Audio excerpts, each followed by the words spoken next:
Students हम discuss करेंगे important news के बारे में और उससे रिलेटेड जो इन्फॉर्मेशन है हमारे यूपीएससी के एग्जाम के पर्सपेक्टिव से इम्पोर्टेंट, उसको हम यहाँ पे डिस्कस करेंगे। फर्स्ट न्यूज़ है student Jammu and Kashmir state reorganisation act के बारे में।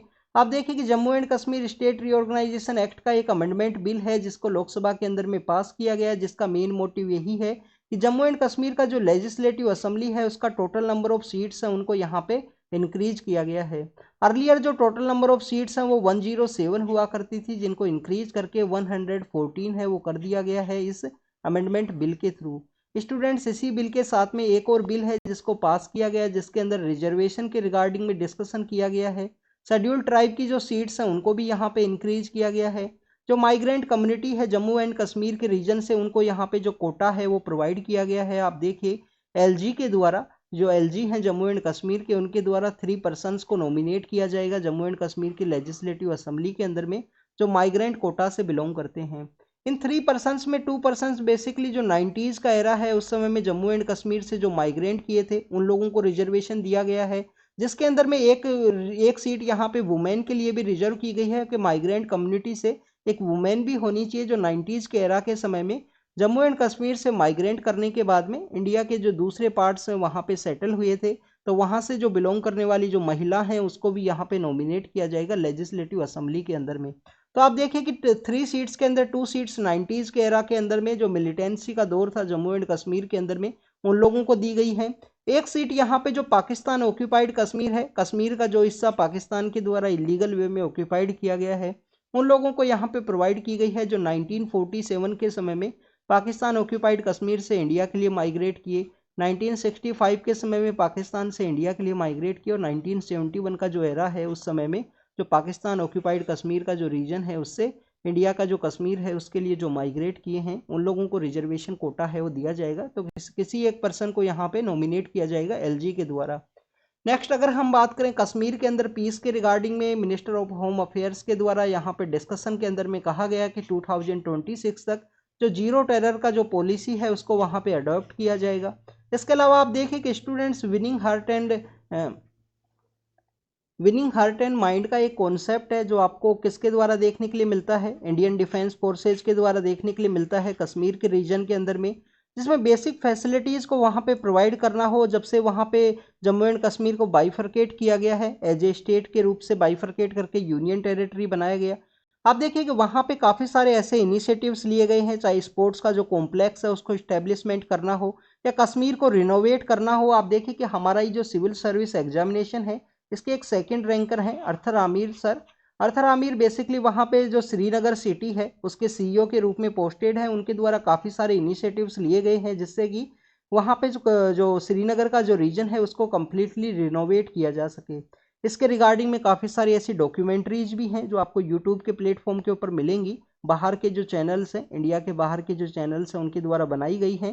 दैट इज़ रिगार्डिंग द कि कश्मीर के अंदर में किस तरीके का जो चेंज है वो आया, वहाँ पे क्या वो चेंज जो पॉसिबल हो सका 370 को जब से वहाँ पे रिवोक किया गया है उसके बाद में, तो उन सभी के बारे में डिस्कस किया गया है। कभी आपको समय मिले तो आप ज़रूर से उसको देखना। नेक्स्ट यहाँ पे पीस के बारे में बात की गई है। ऐसा ही एक डिस्कशन है जो ऑनरेबल सीजीआई सर के द्वारा एक कॉन्स्टिट्यूशनल बेंच के अंदर डिस्कस किया गया। सबसे पहले तो आपको कॉन्स्टिट्यूशनल बेंच के बारे में पता होना चाहिए। आर्टिकल 145 के अंडर में आर्टिकल 145 का जो क्लोज 3 है उसके अंदर कॉन्स्टिट्यूशनल बेंच के बारे में डिस्कस किया गया है। जब भी कॉन्स्टिट्यूशन के इंटरप्रिटेशन के रिगार्डिंग में कोई बेंच है उसको कॉन्स्टिट्यूट किया जाता है, उसका मेन मोटिव क्या होता है कि कॉन्स्टिट्यूशन का जो इंटरप्रिटेशन है वहाँ पे देखने के लिए मिलता है।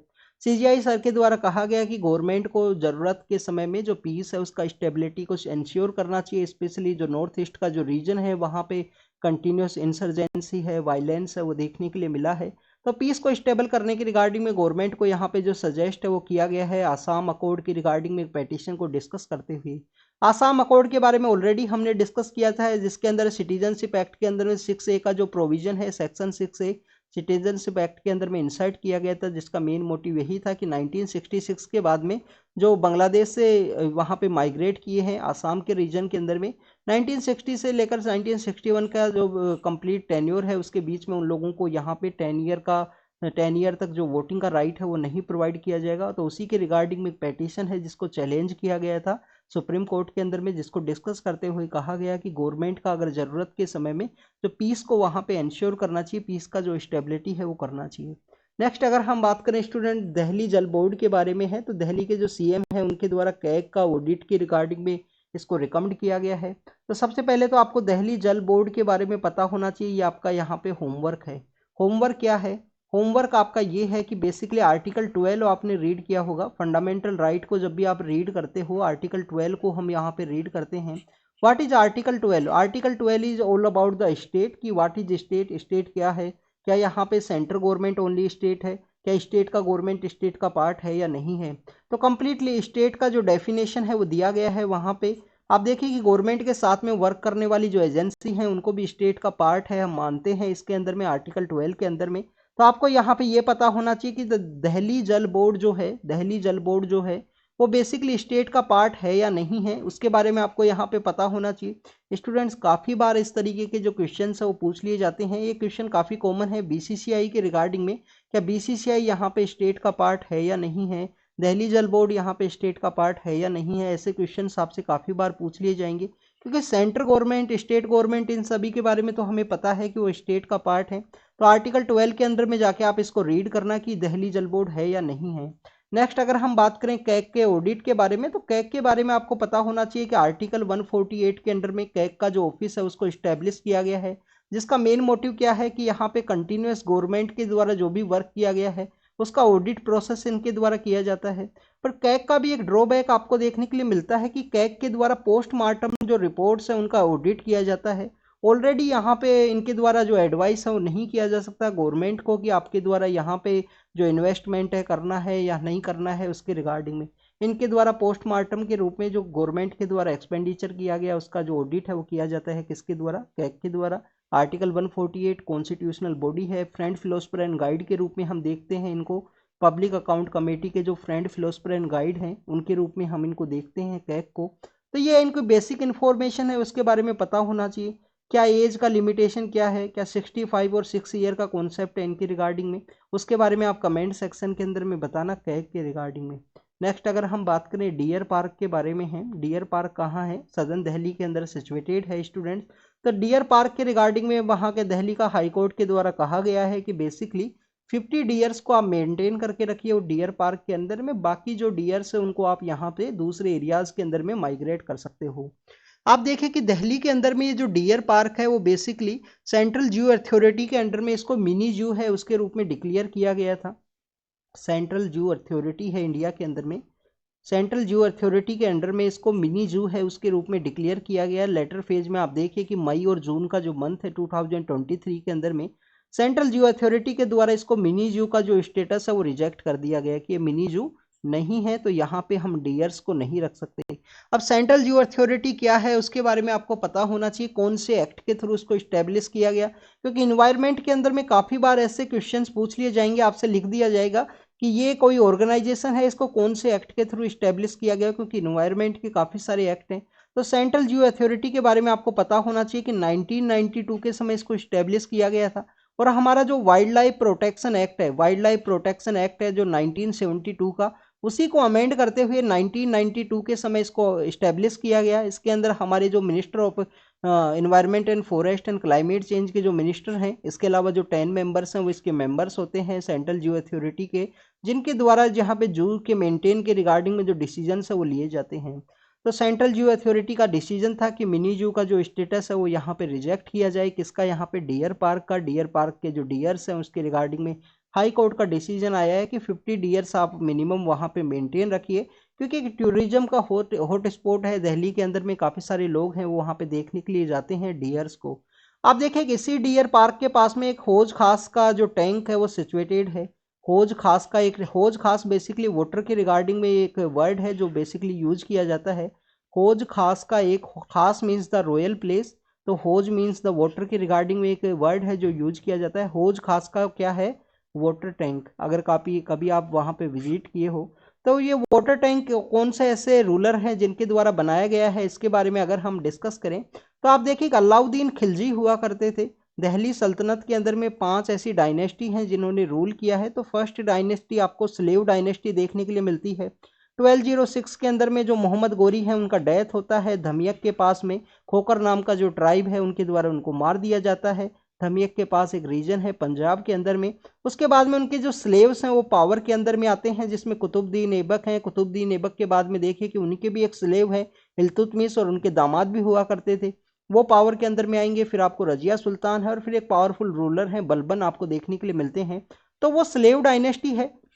स्लेव डायनेस्टी के बाद में जो खिलजी डायनेस्टी है वो पावर के अंदर में आती है, जिसका रूल आपको 1290 से लेकर 1320 तक का जो रूल है वो देखने के लिए मिलता है। इसके अंदर में जो कुछ समय के लिए जो रूल किया था 1296 से लेकर में 1326 तक का जो समय है वो अलाउद्दीन खिलजी के द्वारा रूल किया गया। उन्हीं अलाउद्दीन खिलजी के द्वारा जो हौज खास का जो रीजन है जहाँ पे डियर पार्क सिचुएटेड है, वहाँ पे एक वाटर टैंक है जिसको बनाया गया था, जो कि सीरी फोर्ट को, यहाँ पे जो सीरी फोर्ट है जो उनके द्वारा डेवलप किया गया था, जिसको पानी है वो सप्लाई किया करता था। तो ये मेडिवल हिस्ट्री को जब आप रीड करोगे तो उस समय में आपको ये सब पता होना चाहिए। दिल्ली सल्तनत की जो 5 डायनेस्टीज हैं, जिसमें सबसे कम समय के लिए जो किसी डायनेस्टी ने अगर रूल किया था, सबसे कम समय के लिए किसी ने रूल किया था, तो वो खिलजी डायनेस्टी है जिसके द्वारा वहाँ पे रूल किया गया। तो अलाउद्दीन खिलजी के द्वारा हौज खास के रीजन के अंदर में जो वाटर टैंक है उसको बनाया गया है। नेक्स्ट आप देखिए गीता महोत्सव के बारे में है, कहाँ पे ये सेलिब्रेट किया जाता है। हरियाणा के अंदर एक रीजन है कुरुक्षेत्र, जहाँ पे कहा जाता है कि महाभारत का जो बैटल है वो भी वहाँ पे लड़ा गया था, और वहीं पे जो गीता का जो संदेश है वो श्री कृष्णा जो गॉड है उनके द्वारा दिया गया था। तो आप देखिए गीता महोत्सव एक फेस्टिवल है जो कहाँ पे सेलिब्रेट किया जाता है, हरियाणा के अंदर में कुरुक्षेत्र के रीजन के अंदर में। अगर हम बात करें वहाँ पे एक आपको ब्रह्म सरोवर है, वहाँ पे आपको एक ब्रह्म सरोवर देखने के लिए मिलेगा। ब्रह्म सरोवर है जहाँ पे इसको सेलिब्रेट किया जाता है। हरियाणा के अंदर एक और फेस्टिवल है जिसके अंदर हैंडीक्राफ्ट से रिलेटेड आप देखिए कि सूरज कुंड का जो रीजन है फरीदाबाद के पास में, वहाँ पे फरवरी के समय में एक फेस्टिवल है जिसको ऑर्गेनाइज किया जाता है हैंडीक्राफ्ट के रिगार्डिंग में, सूरज कुंड का जो मेला है। नेक्स्ट अगर हम बात करें स्टूडेंट्स फेक डॉक्टर्स के एक रैकेट के बारे में है, ऑलरेडी हमने डिस्कस किया था कि दिल्ली के अंदर एक फेक डॉक्टर्स का एक रैकेट है। तो आप बेसिक यहाँ पे इंफॉर्मेशन ये होनी चाहिए कि आप देखें कि जब हम आर्टिकल 19 को अगर हम रीड करते हैं तो आर्टिकल 19 के अंदर में आपको बेसिकली एक फंडामेंटल राइट का पार्ट है कि आपके द्वारा कोई भी ट्रेड किया जा सकता है, कोई भी बिजनेस किया जाता है। बट आपका अगर आपके द्वारा कोई एजुकेशन के रिगार्डिंग में, जहाँ पे एजुकेशन क्राइटेरिया एक इम्पोर्टेंट है, तो आपका एजुकेशन जो डिग्री है वो होना चाहिए। आपके पास में जो सर्टिफिकेशन जो प्रोसेस है वो आपके पास होना चाहिए, अगर आपको कोई भी यहाँ पे हॉस्पिटल है उसको अगर कैरी आउट करना है। तो this is mention under the article 19। Article 19 में आप रीड करना कि ट्रेड एंड बिजनेस के रिगार्डिंग में एक प्रोसेस है जिसके अंदर में एजुकेशन क्वालिफिकेशन कुछ उसके बेसिकली क्राइटेरिया हैं जिनको डिसाइड किया गया है। नेक्स्ट आप देखिए कि यहाँ पे भारत नेट के बारे में बात की गई है। भारत नेट क्या है? भारत नेट का प्रोविजन के बारे में आपको पता होना चाहिए। तो न्यूज़ यहाँ पे ये है कि तमिलनाडु के अंदर में काफ़ी कम कनेक्शंस हैं जो ब्रॉडबैंड के वो देखने के लिए मिले हैं। मिनिस्ट्री ऑफ कम्युनिकेशन के द्वारा लोकसभा के अंदर में कहा गया कि भारत नेट इंफ्रास्ट्रक्चर का काफ़ी कम यूज़ है वो किया गया है। National optical fibre network, national optical fibre network है, उसका इस्टेब्लिशमेंट हुआ था स्टूडेंट 2011 के समय में। उसी 2011 के अंदर में नेशनल ऑप्टिकल फाइबर नेटवर्क का जो रीनेम है वो किया गया 2015 के समय में। इसका जो नाम है वो क्या किया गया है? भारत नेट। भारत नेट का क्या क्या पर्पज़ है कि हमारी जो ग्राम पंचायत है उनको यहाँ पे इंटरनेट के साथ में कनेक्ट करना है। जो हमारे रूरल एरियाज़ हैं जिसके अंदर में जो लोग रहते हैं उनको द्वारा कोई भी इंटरनेट का यूज़ करते हुए स्किल का यूज़ करना है, तो उनको यहाँ पे बेटर वे में कनेक्ट करने की रिगार्डिंग में ये जो भारत नेट है जो कॉन्सेप्ट लाया गया, जिसके थ्रू ग्राम पंचायत को यहाँ पे कनेक्ट किया गया है। इसी भारत नेट के अंडर में आप देखिए कि स्टूडेंट्स भारत ब्रॉडबैंड जो नेटवर्क लिमिटेड नाम का जो कंपनी है, भारत ब्रॉडबैंड लिमिटेड जो कंपनी है, नेटवर्क लिमिटेड नाम का जो कंपनी है, उनके द्वारा यहाँ पे जो कनेक्शंस है वो प्रोवाइड किए जाएंगे इन भारत नेट के रिगार्डिंग में, जिसके अंदर आप देखें कि यूनिवर्सल सर्विस ऑब्लिगेशन फंड है उसको भी यूज किया जाएगा, और मिनिस्ट्री ऑफ कम्युनिकेशन के अंडर में इसको रखा गया था भारत नेट के प्रोग्राम के अंडर में। तो आपसे क्वेश्चन ये पूछ लिया जाएगा कि भारत नेट का जो मेन प्रोविजन क्या है, किसको कनेक्ट करना है, क्या अर्बन एरिया को कनेक्ट करना है या रूरल एरिया को। तो आपको बेसिक यहाँ पे जानकारी होनी चाहिए कि हमारे जो रूरल एरियाज हैं उसके अंदर कनेक्टिविटी के रिगार्डिंग में जो भारत नेट का जो कॉन्सेप्ट है, national optical fibre network concept के थ्रू इसको यहाँ पे रीनेमिंग किया गया और उसको ग्राम पंचायत को ऐड किया जाएगा। तो तमिलनाडु के अंदर काफ़ी कम कनेक्शंस हैं वो देखने के लिए मिले हैं, उसी के बारे में इसमें डिस्कस किया गया है। नेक्स्ट अगर हम बात करें यूएस चाइना के रिलेशनशिप के बारे में है। एशिया पैसिफिक का अभी स्टूडेंट्स एक मीटिंग हुआ, एशिया पैसिफिक इकोनॉमिक कोऑपरेशन है, एशिया पैसिफिक इकोनॉमिक कोऑपरेशन। अब आपको सबसे पहले तो इसके बारे में पता होना चाहिए, एपैक के बारे में। इंडिया इसका पार्ट नहीं है, आपको ये भी पता होना चाहिए कि एक बार यूएस के द्वारा प्रपोज किया गया था कि इंडिया को इसका मेंबर बनाया जाए, बट चाइना के द्वारा वहां पे ब्लॉकिंग किया गया 2019 के समय में कि एशिया पैसिफिक इकोनॉमिक कोऑपरेशन का इंडिया है जो पार्ट नहीं हो सकता, क्योंकि वो कंप्लीटली उसका ज्योग्राफी के अंदर इंडिया सिचुएटेड नहीं है। एशिया पैसिफिक इकोनॉमिक कोऑपरेशन की मीटिंग के दौरान यूएस और चाइना के द्वारा अपना रिलेशंस को यहाँ पे रिवाइवल करने की कोशिश की गई कि फिर से एक बार जो कम्युनिकेशन है उसको इस्टेब्लिश किया जाए एक दूसरे के साथ में। दोनों ही न्यूक्लियर पावर कंट्री हैं, दोनों ही बिग पावर कंट्रीज हैं, तो उसी के रिगार्डिंग में दोनों का डोमिनेशन की रिगार्डिंग का जो यहाँ पे डिस्प्यूट्स है हर एक एरिया के अंदर में, चाहे वो मिडिल ईस्ट का रीजन हो, चाहे अफ्रीका का रीजन हो, या आप देखिए कि लैटिन अमेरिका का रीजन हो, वहाँ पे दोनों का जो डोमिनेशन है उसका कंटिन्यूस आपको जो इश्यूज हैं वो देखने के लिए मिलते हैं। साउथ चाइना सी के अंदर में भी जो चाइना का जो डिक्टेटरशिप है, चाइना के द्वारा जो डिफरेंट डिफरेंट एरियाज को अपने अंडर में कोशिश की गई है, उसका भी यूएस के द्वारा कंटिन्यूस जो यहाँ पे अपोज है वो किया जाता है। तो यूएस चाइना रिलेशंस के बारे में हमारे एग्जाम के पर्पज से कुछ नहीं है। अपेक के बारे में आपको पता होना चाहिए, एशिया पैसिफिक इकोनॉमिक कोऑपरेशन है, इंडिया उसका पार्ट नहीं है, चाइना के द्वारा ब्लॉक किया गया था इंडिया की मेंबरशिप को। नेक्स्ट अगर हम बात करें पार्लियामेंट के बारे में है, तो आप देखिए कि पार्लियामेंट की कमेटी के द्वारा जो स्पेशल इंक्वायरी की गई है, एक यहाँ पे हमारे मेंबर ऑफ पार्लियामेंट है कि उनके द्वारा जो क्वेश्चंस पूछे गए, तो किसी बिजनेसमैन के द्वारा उनको फंड किया गया था, उसी के बेसिस पे जो क्वेश्चंस है वो पूछे गए हैं उनके द्वारा अपने जो लॉगिन आईडी एंड पासवर्ड्स हैं जो लोकसभा के रिगार्डिंग में, वो भी उनके द्वारा शेयर किए गए किसी को। ऐसे एलिगेशंस है जो लगाए गए थे, तो एथिक्स कमेटी के द्वारा कहा गया है कि बेसिकली इनको यहाँ पे जो इनकी स्पेशल इंक्वायरी है वो कंडक्ट की गई और इनको पार्लियामेंट से बेसिकली एक्सपेल किया जाए, तो उसी के रिगार्डिंग में ये यहाँ पे डिस्कस किया गया है। तो आप देखिए कि सबसे पहले तो आपको ये पता होना चाहिए कि पार्लियामेंट की हमारी डिफरेंट कमेटीज़ हैं, अलग अलग कमेटी हैं। फाइनेंस के अंदर में हम पब्लिक अकाउंट कमेटी है हमारा, और भी जो पब्लिक अंडरटेकिंग का कमेटी है, एस्टीमेट कमेटी है, उसको डिस्कस करते हैं। ऐसा ही हमारा जो इंक्वायरी का जो कॉन्सेप्ट है, उसके अंडर में आपको जो 3 कमेटी है वो देखने के लिए मिलती हैं। कमेटी ऑन पेटिशन के रिगार्डिंग में है, जो हमारे बिल्स को डील करती है, जो हमारे जो बिल्स हैं उनको डील किया जाता है। पेटिशन के अलावा आप देखें कि प्रिविलेज कमेटी है, एक सेमी जुडिशियल कमेटी है। प्रिविलेज कमेटी के अंदर अगर प्रिविलेज कमेटी का मेन मोटिव यही है कि यहाँ पे कोई प्रिविलेज का वायलेशन किया गया हो मेंबर पार्लियामेंट के द्वारा। इसके अलावा आप देखिए कि पेटिशन प्रिविलेज और एथिक्स, का ये एथिक्स का थर्ड कमेटी है, जिसके द्वारा एथिकल बिहेवियर हाउस का जो डोकोरम है उसको मेंटेन करने के रिगार्डिंग में है। अब तीनों कमेटीज के बारे में आपको एक इन्फॉर्मेशन ये होनी चाहिए कि इनके मेंबर्स की संख्या, तो आप देखें कि 15 मेंबर्स आपको लोकसभा के अंदर में देखने के लिए मिलते हैं, जो लोकसभा के अंदर जो कमेटी कॉन्स्टिट्यूट की जाती है, और राज्यसभा के अंदर में आपको जो 10 मेंबर्स हैं वो देखने के लिए मिलते हैं तीनों कमेटीज के अंदर में, पेटिशन, प्रिविलेज और एथिक्स के अंदर में। अब एथिक्स के रिगार्डिंग में इंफॉर्मेशन ये है कि 1997 के समय में इसको राज्यसभा में फर्स्ट कॉन्स्टिट्यूट किया गया था, लेटर फेज में 2000 के एरा के अंदर में इसको किस में कॉन्स्टिट्यूट किया गया, लोकसभा के अंदर में। तो इसी एथिक्स कमेटी के द्वारा उनका जो एग्जामिन किया गया है, उनको एक्सपेल करने की वहाँ पे बात की गई है। आप देखिए एथिक्स कमेटी के द्वारा अपनी जो रिपोर्ट है वो किसको सबमिट की जाती है, स्पीकर को उनके द्वारा अपनी जो रिपोर्ट है वो सबमिट की जाती है। स्पीकर के द्वारा वहाँ पे जो डिसीजंस है वो लेने होते हैं। इसके अलावा स्टूडेंट्स अगर हम रिजाइन के बारे में बात करें, एक्सपेल के बारे में बात करें, तो हमारे कॉन्स्टिट्यूशन का जो आर्टिकल 101 है जिसके अंदर में उसको मेंशन किया गया है, ऑलरेडी भी काफ़ी बार यहाँ पे जो मेंबर्स ऑफ पार्लियामेंट्स को एक्सपेल किया गया है, उनके द्वारा कोई भी अनएथिकल बिहेवियर को शो किया गया हो, प्रिविलेज का उनके द्वारा अगर कोई वायलेशन किया गया हो, इसके रिगार्डिंग में कुछ केस भी हैं, उसके बारे में भी आपको पता होना चाहिए। राजा रामपाल नाम का एक केस है वर्सेज स्पीकर ऑफ लोकसभा का केस है, जिसके अंदर में उनको एक्सपेल किया गया था। बट आपको यहाँ पे 2 इन्फॉर्मेशन ये भी होनी चाहिए कि हमारी जो कॉन्स्टिट्यूशन है या पार्लियामेंट्री कमेटीज है उनके अंदर अनएथिकल बिहेवियर को मेंशन नहीं किया गया है, अनएथिकल बिहेवियर को एक्सप्लेन नहीं किया गया है। इसी के साथ साथ जो एक्सपेल्सन का क्या मेंशन जो टर्म है उसको भी मेंशन नहीं किया गया कि उनको यहाँ पे एक्सपेल किया जाएगा आर्टिकल 101 के अंडर में।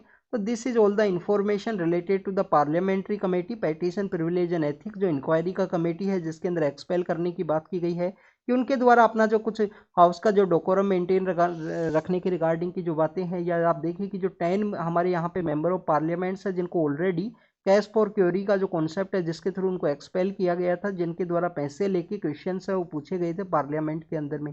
तो हाउस के डेकोरम को ये यहाँ पे खराब करता है, उसी के रिगार्डिंग में ऐसे डिसीजंस ऑलरेडी लिए जा चुके हैं हमारे पार्लियामेंट के अंदर में। नेक्स्ट अगर हम बात करें प्राइमरी एजुकेशन की रिगार्डिंग में, एक बुक है जिसको यहाँ पे एक्सप्लेन किया गया है कि इंडिया की जो नाइबर कंट्रीज हैं उसके अंदर में काफ़ी कुछ ऐसा देखने के लिए मिला है ग्रास रूट एजुकेशन की रिगार्डिंग में। तो बांग्लादेश का जो प्रोसेस है उसको यहाँ पे एक्सप्लेन किया गया है इस बुक के अंदर में। आप देखिए कि हमारे जो प्राइमरी एजुकेशन है उसको कंटिन्यूस हर एक साल एग्जामिन करने की रिगार्डिंग में annual status of education report है वो निकाली जाती है। किसके द्वारा ये निकाली जाती है? एनजीओ प्रथम के द्वारा निकाली जाती है। एनजीओ प्रथम के द्वारा क्या रिपोर्ट निकाली जाती है? Annual status of education report है, जिसके अंदर में क्या देखने के लिए मिलता है आपको? हमारे ग्रास रूट लेवल के ऊपर एजुकेशन का जो स्टेटस है, क्या लोगों का लर्निंग आउटकम किस तरीके का है एजुकेशन में। बेसिकली हम बात करें तो मैथ है, इंग्लिश जो सब्जेक्ट है उसके अंदर में उनका जो एजुकेशन क्राइटेरियाज है कैसे हैं, उन सभी के बारे में बात की जाती है एनजीओ प्रथम का annual status of education report के अंदर में। इसको हम डिस्कस करेंगे। आप देखिए जनवरी एंड फरवरी के अंदर फिर से इसका रिपोर्ट आएगा, काफ़ी बार एडिटोरियल्स के अंदर भी इसको मेंशन किया जाता है। इंटेंजिबल कल्चरल हेरिटेज के बारे में अगर हम बात करें तो यूनेस्को का इस लिस्ट के अंदर में इंडिया का जो गरबा है उसको शामिल किया गया है, गुजरात का जो गरबा है उसको शामिल किया गया है। और गुजरात की गरबा को शामिल करने के साथ ही इंडिया के अंदर जो टोटल 15 जो यहाँ पे इंटेंजिबल कल्चरल हेरिटेज है जिनको शामिल किया गया है।